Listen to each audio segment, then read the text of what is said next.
Assalamualaikum warahmatullahi wabarakatuh. Selamat pagi semuanya. Apa kabar kalian? Beresti harap kalian selalu dalam lindungan Allah Subhanahu wa taala, selalu sehat ya. Baik anak-anakku, hari ini hari terakhir kita mempelajari tentang keanekaragaman hayati dan hari ini saya mau memberikan review sedikit sebelum kalian post test ya. Namun reviewnya juga saya berikan tambahan mengenai klasifikasi makhluk hidup bab 3 nanti supaya mempermudah kalian untuk mengisi LKPD 3. Sebelum kita mulai, kita akan berdoa terlebih dahulu. Berdoa menurut agama dan kepercayaan masing-masing. Semoga kita diberikan kelancaran. Dan semoga pembelajaran kita pada hari ini membawa manfaat. Berdoa dimulai. Selesai? Baik, kita mulai dengan jenis keanekaragaman hayati. Tentunya kalian tahu karena kalian sudah mengerjakan LKPD kalian. Jenis keanekaragaman hayati dibagi menjadi 3, keanekaragaman tingkat gen, keanekaragaman tingkat spesies, dan keanekaragaman tingkat ekosistem. Kita mulai dari yang paling kecil, keanekaragaman tingkat gen. Yang namanya keanekaragaman berarti artinya adalah beraneka ragam atau bermacam-macam. Apanya yang bermacam-macam? Yang bermacam-macam adalah gennya untuk keanekaragaman tingkat gen. Gennya macam-macam tapi spesiesnya sama, spesiesnya satu. Contoh, manusia.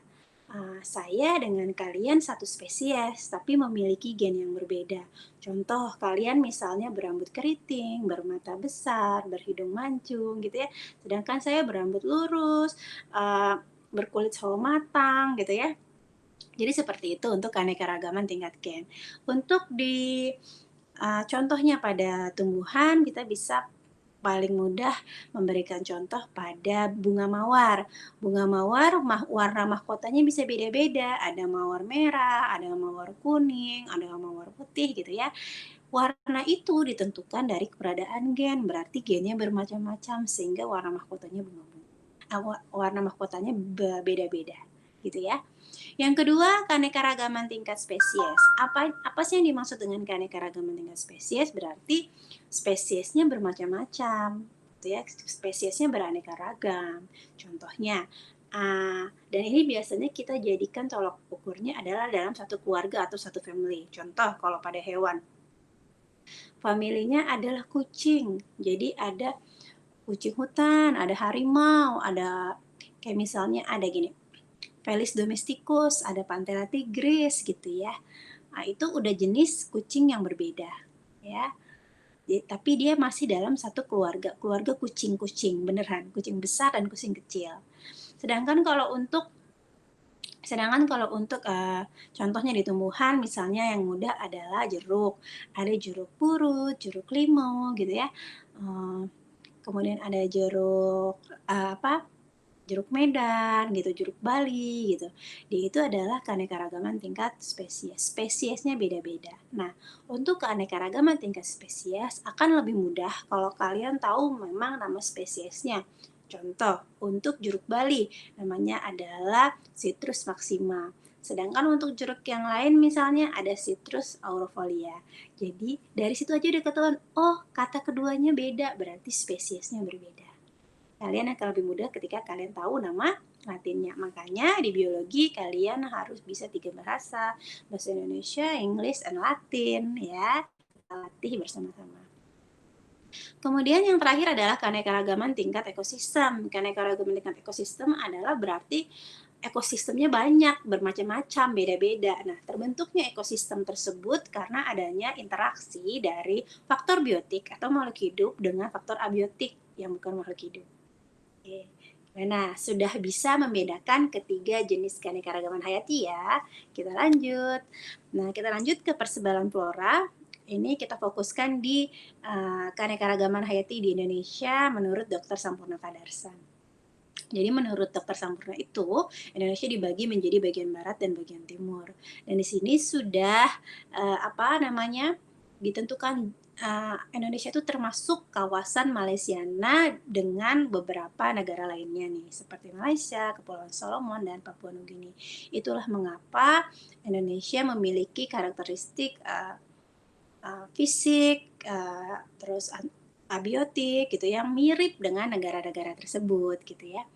Oke, kita mulai misalnya contoh ya, ada tanaman yang namanya, matoa matoa ya. Dia ini hanya ada di kawasan Indonesia bagian barat, tapi lebih banyak adanya di Papua. Kemudian ada hutan kayu putih malah cuma ada di Indonesia bagian barat, timurnya tidak ada. Kira-kira seperti itu ya pembagiannya. Karena kemarin saya lihat ketika mengecek LKPD kalian masih banyak yang perlu saya perbaiki. Oke, kemudian untuk pembagian fauna di Indonesia ini menurut Alfred Russel Wallace and Weber, di 2 orang ya, dia itu membagi Indonesia menjadi 3 kawasan. Jadi ada kawasan Asiatik atau Oriental, ini terdiri dari Pulau Jawa, Bali, Sumatera, dan Kalimantan. Kemudian ada kawasan peralihan terdiri dari Sulawesi dan Kepulauan Nusa Tenggara. Kemudian ada kawasan Australis, ada Papua dan pulau-pulau sekitarnya. Oke, di sini punya karakteristik. Misalnya kalau kalian jalan-jalan ke daerah Sumatera, kalian ketemu apa tuh di Sumatera? Ada gajah ya, gajah di Lampung ya. Kemudian ada jenis kera-kera besar seperti orang hutan di kawasan barat atau Asiatis, kita sebutnya Asiatis atau Oriental. Kemudian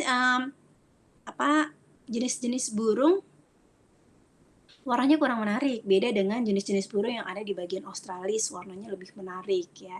Kayak cendrawasih itu lebih menarik. Kemudian untuk di Australis mamalianya relatif kecil ya, jadi kayak babi rusa, kuskus gitu ya, kanguru pohon. Sedangkan kalau yang di Asiatis mamalnya lebih besar ya. Dan hampir di daerah Australis tuh tidak ada kera ya, kera bukan monyet ya. Jadi kalau kera tuh relatif dia lebih pintar kalau dari segi volume otak gitu ya, dan dia biasanya tidak punya ekor gitu, ataupun ekornya sangat terreduksi kecil sekali. Oke, ini pembagiannya ini kemarin sudah lumayan banyak yang benar walaupun memang dibaginya kurang pas gitu ya. Oke, ini contoh peta persebaran fauna di Indonesia. Di sini lebih supaya mudah kalian melihatnya. Jadi pembagian Asiatis nih, Kalimantan ke Sumatera itu memang kita lebih banyak mamalia besar ya dari orang hutan, harimau Sumatera gitu ya, banteng, harimau Jawa gitu. Banyak sampai bahkan ada badak di sana ya, di ujung kulon, paling kulon. Sedangkan kalau di Australis namanya relatif lebih kecil. Ada walabi itu seperti kanguru gitu ya. Kemudian ada kuskus dan dia lebih kaya dengan burung-burung yang memiliki warna-warna cantik. Ya. Kita lanjut manfaat hayati. Jadi ketika kalian mempelajari keanekaragaman hayati, kalian di kelas 10 ini fungsinya apa sih? Punya manfaat apa sih? Pastinya ketika kalian sudah tahu dia itu misalnya jenis tumbuhan ini bisa digunakan untuk apa. Misalnya adalah pohon nangka, berarti dia salah satunya sumber pangan gitu ya untuk buahnya. Kemudian mungkin batangnya bisa dipakai buat papan gitu. Nah ini kalau kalian tahu jenis-jenisnya dan saya harap kalian bisa browsing jenis-jenis atau tanaman yang ada di Indonesia, endemik di Indonesia supaya kalian bisa sayangi mereka gitu ya. Karena Indonesia ini kaya nomor 2 keanekaragamannya itu kaya. Kita tuh mega diversitas, keanekaragamannya kaya sekali. Keren ya. Jadi kita orang Indonesia patut berbangga, tapi bukan cuma sekedar bangga. Kalian akan merasa memilikinya ketika kalian tahu itu adalah milik negara kita, ya. Kemudian juga sebagai sumber fatmanusfa atau bibit unggul ya. Kemudian mampu mempertahankan ekosistem. Jadi kalau misalnya dalam satu rantai makanan ada yang terganggu gitu ya tingkat rantai makanannya, berarti bisa mengganggu ekosistem. Misalnya di ekosistem savana gitu ya, rusanya ditangkepin atau dikonsumsi gitu sehingga nanti harimaunya nggak kebagian makan. Berarti ada ketidakstabilan ekosistem, makanya kita perlu melestarikannya. Kemudian sebagai lahan penelitian ya tentunya, kemudian sumber pendapatan. Nah biasanya nih kalau sumber pendapatan kalian jangan salah, keanekaragaman hayati karena di Indonesia tinggi sekali dan langka gitu ya, tapi bukan untuk maksudnya yang langkah-langkah ini bukan untuk diperjualbelikan, tapi misalnya kalian mau konservasi dulu, kemudian kalian biak dulu, membiakkan dulu gitu, sehingga kalian bisa mengambil dari hasil-hasil yang kalian biarkan itu. Jadi tidak langsung ngambil ke habitat aslinya.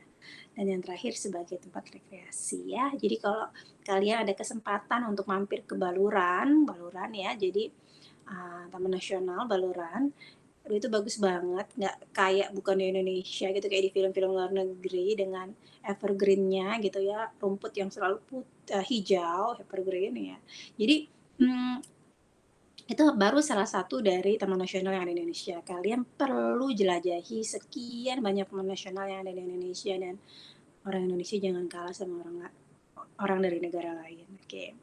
Baik, di sini saya berikan nama-nama spesies. Tentunya kalian sudah tahu kayak misalnya Ziames itu jagung, manihot ada yang tahu nggak ya manihot? Manihot itu singkong ya, dan beberapa jenis lainnya yang saya pikir kalian perlu tahu nih sedikit demi sedikit ya. Nanti kalian pelajari nama-nama ini ada di sekitar kalian, tapi kalian tidak tahu nama latinnya.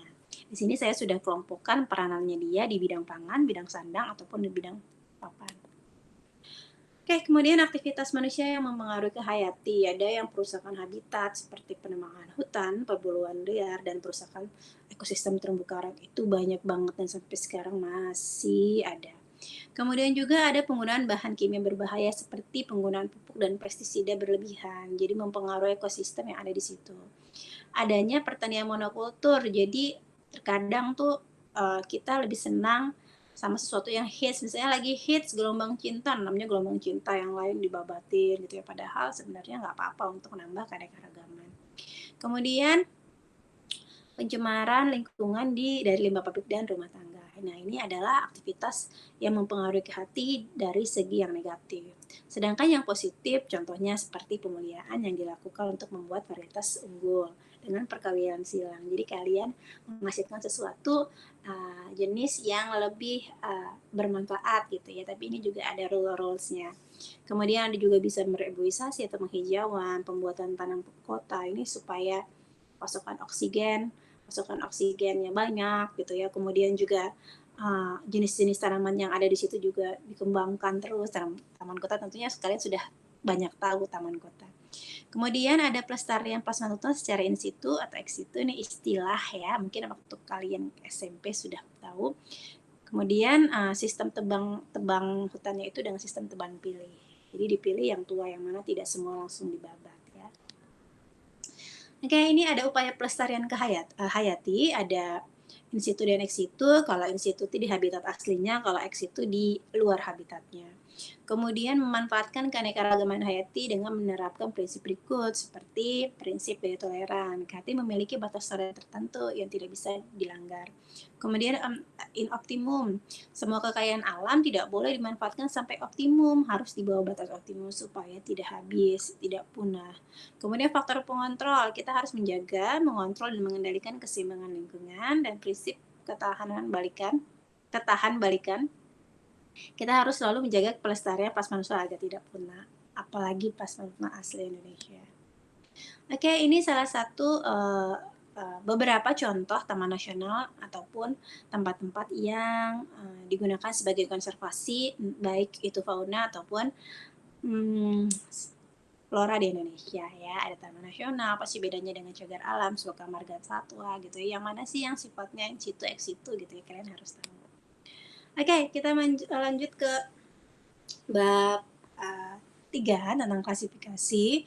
Saya kasih penjelasan sedikit reviewnya. Ini reviewnya justru sebelum pembelajaran ya, jadi supaya kalian lebih mudah, harapannya seperti itu. Jadi kenapa sih kita harus mengklasifikasi? Jadi yang pertama adalah tujuannya mendeskripsikan ciri-ciri makhluk hidup untuk membedakan tiap jenisnya. Kemudian mengelompokkan makhluk hidup berdasarkan ciri-cirinya, mengetahui hubungan kekerabatan antar makhluk hidup, dan mengetahui evolusi makhluk hidup atas dasar kekerabatan. Sistem klasifikasi dibagi menjadi 3, ada sistem buatan atau artifisial, ada alami, dan ada filogeni. Ya, jadi kalau yang artifisial itu lebih menekankan morfologi, anatomi, dan fisiologi, sedangkan kalau alami just morfologi saja. Sedangkan yang filogenik itu lebih ke hubungan evolusinya. Oke.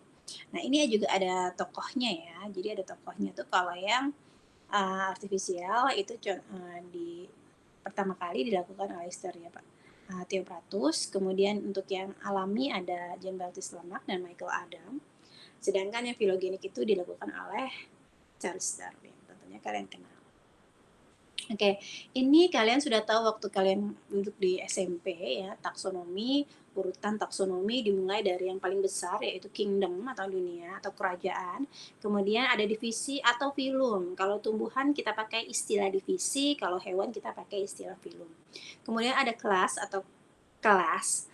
Kemudian dilanjutkan ordo, famili, genus, dan spesies. Nah, semakin ke bawah, semakin dia ke bawah persamaannya sama-sama spesiesnya gitu ya, berarti dia memiliki persamaan yang lebih banyak. Sedangkan kalau semakin ke atas, dia memiliki persamaan lebih sedikit. Tetapi jumlahnya terbalik, seperti yang sini. Semakin dalam satu kingdom, jumlah spesiesnya lebih banyak. Sedangkan semakin ke bawah, ke spesies jumlahnya lebih sedikit. Makanya di sini saya gambarkan dengan piramida terbalik. Kemudian ini tata cara penamaan nama ilmiah, tentunya kalian sudah kenal istilah yang disebut binomial nomenklatur. Dia terdiri dari dua kata, kata yang pertama menunjukkan genus, kata kedua menunjukkan spesies dengan ketentuan sebagai berikut. Nama spesies itu harus dari dua kata, contoh Musa paradisiaca. Musanya adalah genus, spesiesnya adalah Musa paradisiaca, gitu ya. Nah, huruf pertama pada kata pertama harus huruf besar, jadi M-nya besar, dan huruf pertama pada kata kedua harus kecil. Paradisiaca, P-nya kecil, dia bercetak miring atau di garis bawahi terpisah. Jadi ini saya kasih contohnya yang bercetak miring.